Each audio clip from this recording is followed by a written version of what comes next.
Bonjour à toutes et à tous, bienvenue sur Nyon Région Télévision. Au sommaire de ce jeudi 27 août, on discute facture sociale avec les syndics de Cran et Rolle, Robert Middleton et Denis Jacquet. En sport, Joël Brunner roule avec le Vélo Club Nyon et Barbara Liardet. Et enfin en culture, détente cinéma avec Vision du réel on tour. On reçoit sur le plateau Xavier Derigaud, producteur du film Cobina.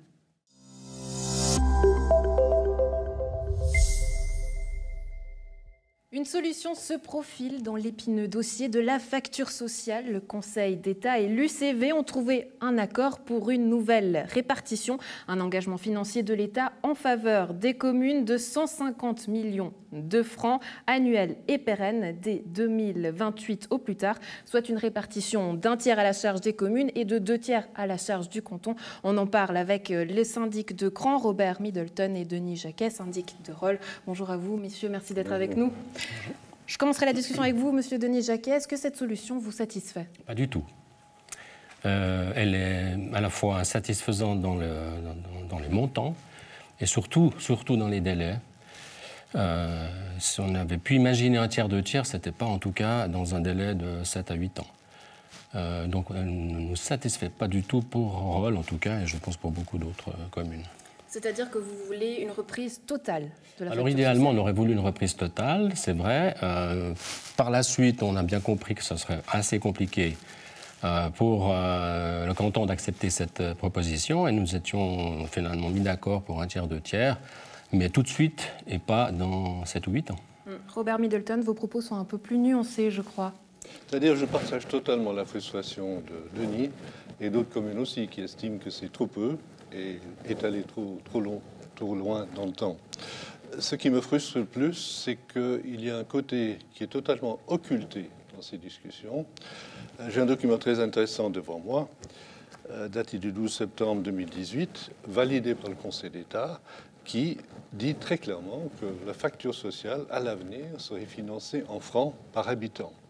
Déjà sur la première page, on parle, il faudra notamment éviter de faire une double péréquation des ressources, à la fois à travers le fonds de péréquation intercommunale et à travers les factures cantonales. Ça veut dire qu'un riche de Lausanne ou de Montreux doit payer la même chose qu'un riche à Rolle, à Cran, à Rougemont ou Puy. Alors, j'estime très intéressant ce document, personne n'en parle.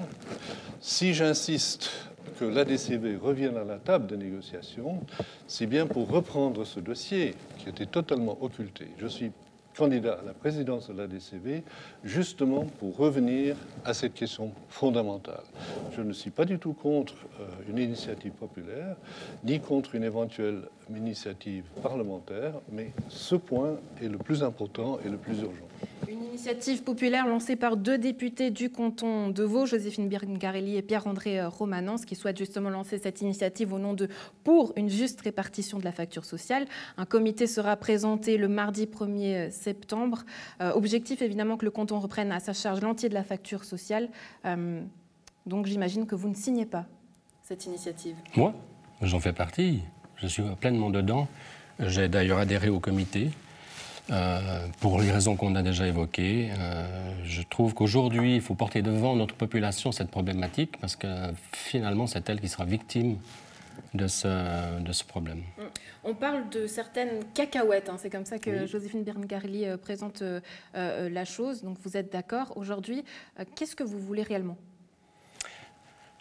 On veut revenir aux fondamentaux, c'est-à-dire qu'il a fallu à peine quelques mois pour obtenir en 2003-2004 l'inverse de ce que nous demandons aujourd'hui. Il a fallu 2 ans pour arriver à ce fameux petit paquet de cacahuètes. Mais j'ai l'impression que tout de même, vous revenez quand même, vous aussi, en arrière, puisque à la base, vous nous disiez que les négociations étaient impossibles à faire. Aujourd'hui, vous revenez en arrière. Pourquoi est-ce qu'il est impossible ? Très franchement, de négocier politiquement. Parce qu'on voit que le résultat, il est impossible à être accepté par toute une série de communes. À la fois, en plus, avec toutes les incertitudes. On nous parle du fait que si le canton était à mauvaise fortune, cet accord serait suspendu. Alors vous vous rendez compte, entre les délais et à la fois les incertitudes que le canton tienne ses obligations, on ne peut pas se satisfaire de cet accord. On pourrait prendre le problème à l'inverse, puisqu'aujourd'hui, on est tous dans une période un peu compliquée. Robert Middleton, est-ce qu'il ne serait pas temps, justement, d'être solidaires les uns avec les autres? Nous sommes bien sûr solidaires. On a toujours dit depuis le début, dans nos discussions avec le mouvement pour les communes fortes, nous ne contestons pas la facture sociale. On parle aujourd'hui de cohésion sociale, mais c'est quand même une facture à la fin, c'est de la poudre aux yeux, je suis désolé. Le problème, c'est que nous ne savons pas, avec les montants annuels qui sont là, tant que la répartition est faite sur une base péréquative, nous n'avons aucune possibilité de deviner combien cela impliquera pour nos communes. Si c'est en francs par habitant, à ce moment-là, on peut commencer à faire de la planification financière utile et intéressante. Pourquoi vous n'adhérez donc pas à cette initiative populaire pour une facture juste, pour une répartition juste de la facture sociale? Je n'ai pas dit que je ne participe pas. Nous devons participer, parce qu'on ne connaît pas encore très clairement ce comité. Nous devons en parler à la municipalité. Ce n'est pas une décision que le syndic prend tout seul. Nous devons en parler. Je pense aussi avec les conseillers communaux pour voir un petit peu l'ambiance. On attendra peut-être le 17 septembre pour les assemblées générales des deux associations. À mon avis, rien ne presse, parce que de toute façon, ça va prendre du temps pour monter cette action. C'est aussi à cette date que le texte définitif sera présenté par l'Assemblée générale de l'UCV et qui passera aussi devant le Grand Conseil. Alors on sait, cette facture sociale est épineuse, parfois compliquée, elle ne vous arrange pas. Mais ils ont plus un prochain dossier brûlant qui devrait arriver sur la table des négociations avec le canton. C'est le nouveau mécanisme de la péréquation intercommunale. Là, j'ai envie de dire, quelque part, Denis Jacquet, est-ce que c'est des négociations qui sont jouées d'avance dans cette ambiance-là? En tout cas, elles sont... On ne croit plus. Enfin, je veux dire, pour moi, c'est des parties de poker menteurs. La péréquation, on voit le temps que ça a pris pour la facture sociale, qui est un sujet relativement facile, une clé de répartition. La péréquation, c'est bien une équation bien différente. Et avec les élections communales et cantonales qui se présentent, je ne vois pas que ce dossier soit sérieusement mis en avant d'ici 3 ans. Et après, il va falloir faire une nouvelle loi, et bien sûr la mettre en application. Et donc moi, je ne vois pas avant le 1er janvier 2025 une mise en vigueur de la péréquation. Or, ce sujet-là, la péréquation, c'est quelque chose qui est essentiel dans le cadre justement de ces problèmes de ressources sur lesquels on est ponctionné. Aujourd'hui, les communes qui ont beaucoup de ressources sont ponctionnées de manière importante sans qu'on tienne compte de leurs besoins. Robert Middleton, vous avez d'ailleurs des exemples très concrets là où vous êtes ponctionné à Cran. Est-ce que vous pouvez nous donner des exemples qui nous montrent que finalement cette facture sociale vous a empêché d'aller de l'avant avec certains dossiers? Tout à fait. Alors, si on prend les chiffres 2019, je constate que 96,83% de nos impôts sur le revenu des personnes part au canton. Ce n'est pas normal. C'est difficile à ce moment-là de dire augmenter les impôts. Comment expliquer ça aux contribuables que pour un petit 4% qui vous reste, que vous devez augmenter les impôts? Donc ça, c'est un problème politique pour plusieurs communes. Et je pense que ça fait partie justement de cette question à l'avenir. Je dirais, en réponse à la question concernant la péréquation intercommunale, tant que le problème d'une réforme en francs par habitant n'est pas résolu, je ne vois pas comment les communes qui sont actuellement contributrices à la péréquation intercommunale peuvent envisager une nouvelle péréquation intercommunale. Le problème est tout là, c'est lié. Beaucoup de problèmes, des propos qui sont parfois nuancés. On sait qu'entre les cantons, entre les communes elles-mêmes, pas tout le monde est d'accord, Denis Jacquet, mais finalement, pour les gens qui nous regardent, qu'est-ce qu'ils doivent comprendre de cette facture sociale? Pourquoi elle est importante pour le citoyen lambda? Elle est importante pour les citoyens de communes parce que c'est une séquestration qu'on nous fait en nous ponctionnant au niveau communal des montants qui aujourd'hui seraient importants pour les investissements communaux. À Rolle, on a des projets évidemment de construction scolaire, on doit encore construire des écoles, on a des infrastructures par rapport aux nouveaux quartiers. Il y a des besoins dans la sécurité, on doit augmenter notre sécurité, le peuple demande une sécurité. On l'a vu avec le problème sanitaire, c'est au niveau des communes que le problème, je veux dire que les lois se sont appliquées, et ce que on nous a demandé depuis Berne et Lausanne, c'est les communes qui ont dû l'appliquer. S'il n'y a pas de commune forte, il n'y a pas de résultats sur le terrain, et Dieu sait si l'importance de la commune est prépondérante dans ce cadre-là. Denis Jacquet, syndic de Rolle, et Robert Middleton, syndic de Cran, merci beaucoup d'avoir été avec nous. Et à la maison, donc, retenez donc que le texte du protocole signé entre le Conseil d'État et l'UCV devra encore être approuvé donc le 17 septembre par l'Assemblée générale de l'UCV et passé devant le Grand Conseil.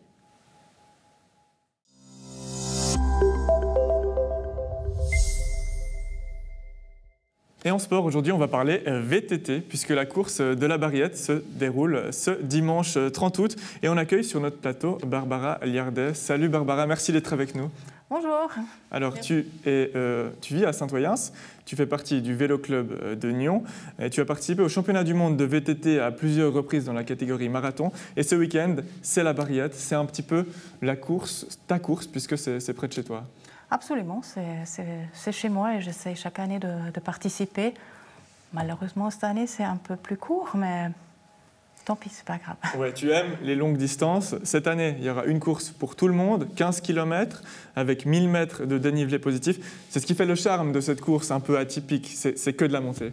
Absolument, c'est ce qui me convient bien et je pense que les 1000 mètres, ça compense un peu la courte durée. Le rappel, c'est que la course est depuis Chaiseray, on monte jusqu'à l'antenne de la Barriette. Comment est-ce qu'il faut se préparer à une course comme ça? Bon, évidemment, il faut s'entraîner. Bon, pour les amateurs, oui, faire régulièrement des sorties, pas forcément trop longues, mais régulièrement faire des sorties avec des montées, évidemment. On peut aussi reconnaître le parcours, ça c'est certainement une bonne idée. Bon, les autres, les élites savent comment se préparer, on fait des intervalles, des choses comme ça. Ouais, exactement. Il y a tout le monde qui peut participer à cette course, les élites comme toi, ou encore les amateurs comme moi. On participera les deux à la course. Un petit mot sur le parcours. C'est du plat au début, beaucoup de montées ensuite. Il ne faut pas partir trop vite? Bon, ça va forcément partir vite. C'est une course et je pense que tout le monde va se laisser entraîner au départ, c'est normal. Après, il faut trouver son rythme, oui, sa place et tout. C'est surtout les 3-4 premiers kilomètres qui sont plats, mais ça permet aussi de trouver justement son rythme et ça. Ouais. Aujourd'hui, dimanche, il y aura 150 participants. Le nombre a été limité, mais Olivier Pochelon, qui s'occupe de l'organisation de la course, me disait qu'il y aura quelques noms puisque les courses ne peuvent pas toutes avoir lieu. La concurrence s'annonce particulièrement rude cette année. Elle est comme chaque année, je dirais, en tout cas chez les femmes. Je n'ai pas trop regardé les hommes, mais chez les femmes, c'est une concurrence tout à fait habituelle. Mais il y a de la concurrence. Le VTT, c'est un sport aussi bien pour les hommes que pour les femmes. C'est assez impressionnant quand on regarde le monde du VTT. Il y a autant de compétitions des deux côtés. Il y a sérieusement plus d'hommes. Alors, oui. Alors, on ne peut pas comparer. Par exemple, bon, je parle maintenant pour le marathon. Il y a peut-être 1000 hommes et puis 30, 40, 50 femmes. Mais ça, c'est le marathon, c'est pour les gens qui aiment se faire mal, qui aiment courir de longues distances. Qu'est-ce qui te plaît justement dans le marathon? Justement parce qu'on se fait moins mal que sur les courtes distances. Les courtes distances sont très, très violentes parce qu'on va à fond pendant 1 heure, 1 heure et demie, tandis que le marathon, ça dure plus longtemps, certes, mais on va moins à fond. C'est peut-être quand on fait une attaque, oui, mais sinon, on se fait moins mal. La course de dimanche, comment est-ce que tu la considères? Alors, est-ce que c'est un marathon, puisque ça monte beaucoup, ou est-ce que c'est vraiment une course courte distance, puisque ce sont 15 km? Oui, c'est une course courte distance, oui. Et puis, combien de temps est-ce que tu estimes que les meilleurs et les meilleures feront? Je ne sais pas. Alors, peut-être les hommes vont certainement faire en dessous d'1 heure. Les femmes, évidemment, un peu plus. Tu as un objectif personnel? Faire le meilleur résultat possible. On parlait avant l'émission à 1h15, quelque chose comme ça pour toi. Pour moi, qui fait rarement du vélo, qui court un petit peu et qui va faire ma première course, quel est mon objectif? Alors, je ne connais pas ton niveau, mais peut-être 1h30. 1h30, tu penses que entre 1h15 et 1h30? Je ne sais pas. Il faudrait connaître ton niveau, je ne sais pas. On va voir. J'ai en tout cas noté que tu me fixais l'objectif de faire 1h30. Ça va monter beaucoup, cette course. Ce sont 12 km de montée. Qu'est-ce qu'il faut se dire dans la tête quand ça fait mal, puisque ça fait mal, 12 km de montée? Il faut se dire qu'en tout cas, il faut arriver en haut parce que la vue est splendide. J'espère que ce sera le cas dimanche aussi. Et c'est quand même une certaine fierté aussi d'arriver en haut. Alors il faut en tout cas tenir le coup, oui. On parle de VTT, des routes en forêt, pas forcément tout le temps plates. C'est ça la différence avec le cyclisme sur route. Pourquoi n'avoir pas choisi justement de faire du cyclisme sur route? Alors j'ai fait quelques compétitions sur route, mais j'apprécie beaucoup moins. C'est complètement différent. Le VTT est peut-être un peu plus, entre guillemets, solitaire. On doit plus compter sur soi-même. En route, on a généralement une équipe, il y a le peloton. Et c'est vraiment, j'aime pas du tout rouler en peloton. Il y a moins ce phénomène également d'aspiration, peut-être en VTT. On est moins toujours dans la roue de... Oui, beaucoup moins. Ça arrive, mais beaucoup moins. Il faut être entraîné dans les jambes, dans la tête, mais aussi peut-être dans les bras. Ça bouge, la baguette, c'est aussi costaud dans les bras? Bon, vu que c'est la montée, oui, on tient quand même... bien le guidon, et on tire sur le guidon en montant évidemment. Et puis il y a la dernière partie, elle est très raide, il y a des cailloux, ça risque de glisser, surtout s'il pleut avant. Donc oui, la technique est quand même importante. Il faut savoir que par exemple, il ne faut pas se mettre en danseuse quand c'est raide et quand ça glisse, parce que là, on met pied à terre. Alors, je noterai ça parce que ça risque de glisser dimanche. Un tout dernier conseil que tu pourrais me donner quand je suis sur la ligne de départ, juste avant de commencer. Peut-être pas partir trop vite, comme on dit pour les courses à pied, on dit toujours ça. Oui, on dit toujours ça, mais ça ne va pas marcher. Je ne pense pas que ça va marcher. Comme j'ai dit avant, tu vas partir trop vite, mais après, il faut que tu trouves ton rythme à toi et tu ne te laisses pas emporté par peut-être ceux qui sont devant. Exactement, oui. Il faut trouver ton rythme et puis monter. En tout cas, toi, tu trouveras certainement ton rythme qui sera plus rapide que le mien pour faire peut-être un podium. C'est ton objectif? Évidemment, mais on verra bien. On verra bien. Merci beaucoup. Très bonne course, Barbara. Merci beaucoup. Et on se réjouit de se voir dimanche. Absolument, merci.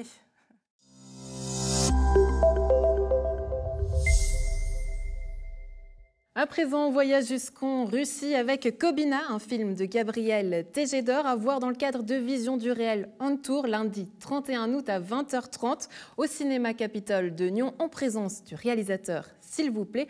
En attendant, je vous propose de le découvrir avec le producteur Xavier Derigo. Bonjour, merci d'être avec nous. Bonjour, merci de m'accueillir. Avec plaisir. Avant de parler du film, j'aimerais revenir un petit peu en arrière dans le temps puisque le film était présent dans la compétition internationale long métrage de Vision du réel. Le festival a dû se réinventer, comme on le sait tous, en avril, avec une édition entièrement en ligne. Comment est-ce que vous l'avez vécu en tant que producteur? Forcément, au départ, on était un peu d'abord déçus, surtout les réalisateurs et nous, parce que ça veut dire qu'on va, entre guillemets, ne pas pouvoir amener le film vers le public. C'est un peu plus difficile. Les festivals, ça sert d'abord à ça. Donc voilà, et puis très vite, avec l'équipe de Vision, on a vu qu'ils étaient très motivés, qu'ils avaient envie de faire quelque chose, ils avaient envie de le faire très bien. Et ils ont réussi un peu cette gageure de malgré tout, même si c'est une édition en ligne, d'amener les films vers le public. Et ça, on était évidemment ravis. Il y a eu des projets qui étaient combles, qui étaient pleins, il fallait s'inscrire. Ça a très bien marché. Donc on était à la fois rassurés puis contents parce que voilà, les gens ont vu le film et c'est ce qui compte. Parce que vous êtes un habitué du festival, j'ai envie de dire, c'est la deuxième fois que vous présentez un film. L'année dernière, vous avez d'ailleurs reçu un prix, pas cette fois-ci, il y a 2 ans. Ouais. Voilà, donc plus qu'un habitué. Vous travaillez de nouveau avec Gabriel Tejedor. Qu'est-ce qui vous plaît tant chez lui? C'est toujours un mariage entre guillemets ou une relation qui s'établit un peu sur la durée. Il faut des affinités, il faut avoir la même vision non seulement du film, je dirais, mais du métier aussi. C'est toujours un mélange entre des choses qu'on peut faire vite et qu'il faut faire dans une certaine urgence. Surtout sur un tournage comme ça, dans des pays lointains, on ne peut pas attendre d'avoir toutes les garanties avant de donner un feu vert et il faut y aller des fois. On a pris des petits risques. Et puis en même temps, voilà aussi un travail de patience que Gabriel doit apprendre à avoir et qu'il a aussi très bien, donc c'est pour ça qu'on s'entend bien. Justement, on voit des images à l'écran. Kobina, vous êtes donc parti en Russie. De quoi parle le film? Alors le film, c'est une plongée, je dirais, c'est la découverte de Russes ordinaires. C'est d'abord ça. Kombinat, ça se passe à Magnitogorsk. Donc Magnitogorsk, c'est une ville-usine énorme, la plus grande aciérie d'Europe. Et on va à la recherche de gens qui vivent à la fois de cet acier, de cette usine, qui à la fois en vivent et à la fois en souffrent. Parce que voilà, il y a évidemment une pollution incroyable. On est évidemment dans un système politique où on ne peut pas tout à fait faire ce qu'on veut. Et on voulait voir comment des gens ordinaires vivaient ça, réagissaient à ça. J'imagine donc que l'accès était un peu plus facile? En tout cas, on n'a pas eu, il faut être très honnête, on n'a pas eu de difficultés majeures pour se faire accepter. Une fois qu'on a eu les autorisations pour aller en Russie, pour aller dans l'usine, on a pu le faire. Mais finalement, ce n'est pas ça qui nous intéressait non plus. Donc on est beaucoup avec les gens, on est beaucoup chez les gens, dans leur intimité familiale, dans les pique-niques, au bord du lac, au bord des rivières, voilà, comme ils vivraient, comme des Nyonnais, entre guillemets. Comme des Nyonnais, c'est-à-dire quelle est la Russie que vous avez découvert sur place de ces Russes ordinaires, comme vous les appelez? Finalement, des gens qui sont exactement comme tout le monde, c'est-à-dire qui sont dans un environnement donné, et puis qui, dans cet environnement, se demandent si est-ce que je serais mieux ailleurs, est-ce que je dois rester ici, ici j'ai ça, si je pars, je vais perdre ça, qu'est-ce que je gagne, qu'est-ce que je perds, avec des questions évidemment un peu plus vitales, parce que eux, il y a des gens qui meurent chaque année de la pollution très directement liée à l'usine. Ça, c'est un fait. Et comment est-ce qu'ils gèrent ça? C'est ça la question du film. Combinat, vous l'avez dit avec l'accent, je l'ai dit faux. Sur place, une toute petite équipe. Toute petite équipe, parce qu'il fallait, voilà, pour rentrer chez les gens, c'est toujours quand même plus facile si on est 2 ou 3 que 5 en documentaire. Voilà, donc oui, effectivement, Gabriel, on a pris très tôt la décision. C'est Gabriel qui a fait le son du film principalement. On avait un superbe chef opérateur qui s'appelle Camille Kotaniou. Et puis on avait une Russe, une fixeuse, comme on dit, qui favorisait un petit peu la logistique et les rapports avec les gens. Votre travail, j'ai envie de dire, c'est une fois que vous avez pu recevoir ce matériel qui était revenu de Russie en tant que réalisateur, qu'est-ce que vous avez fait avec toutes ces images? C'était quoi votre objectif? C'était d'abord de rendre justice à ces gens, à ce qu'ils nous avaient donné. Il y a quand même un travail, je dirais, de restituer une certaine réalité, une certaine vérité. On ne peut pas jouer trop avec ce qu'on a vu et ce qu'on a filmé. Ça, c'était évidemment très important. Et puis, c'était aussi de faire un film qui donne quelque chose aux spectateurs, qui vont, j'espère, j'en suis sûr, même apprendre quelque chose, découvrir quelque chose qu'on ne voit pas forcément, découvrir une autre réalité, effectivement, loin de la Russie, je dirais, des titres des journaux télévisés. Est-ce que ça vous a donné d'autres idées pour la suite? Des idées, on en a toujours. Gabriel planche sur 1 ou 2 projets. On va peut-être s'éloigner un petit peu de la Russie, on va voir. Mais oui, revenir sur Nyon peut-être, vous êtes d'ici. Revenir sur Nyon, on est toujours là puisqu'on est au festival et on vient voir des films chaque année, donc ça c'est toujours bien. Xavier Derigo, merci beaucoup d'avoir été avec nous. Merci à vous. Et donc à la maison, retenez bien la date, lundi 31 août à voir à 20h30 au Capitole de Nyon, Combinat.